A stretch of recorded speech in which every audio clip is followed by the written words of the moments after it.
The numbers of cases which are being handed back to the authority because the domiciliary care agencies are just unable to meet those needs is ever increasing. The number of people who we currently have on our caseloads who do not have care available to them is ever increasing. I think unfortunately people see the care worker as somebody very separate to the NHS and health and social care system.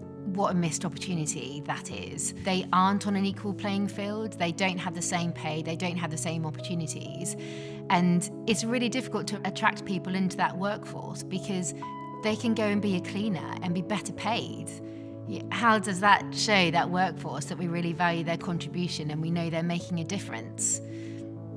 It doesn't. So we need to make sure that we change that perception, but we can only change that perception by being really real with what our offering is going to be to bring them up on par where they should be recognised. In addition to that, we should offer them training. We should create a career pathway so that as people are moving into caring, they can see that there's a future. They can move up and in that career pathway, and so there's a lifelong career out there in front of them. I think we've got to change the narrative.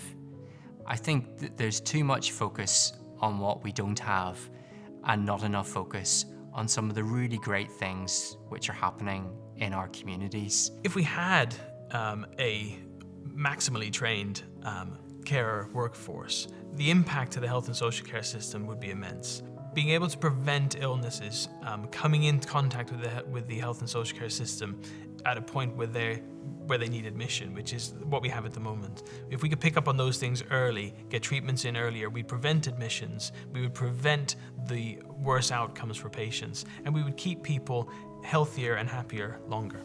Loneliness and social isolation, we know the devastating impacts of that, yet we don't invest in that.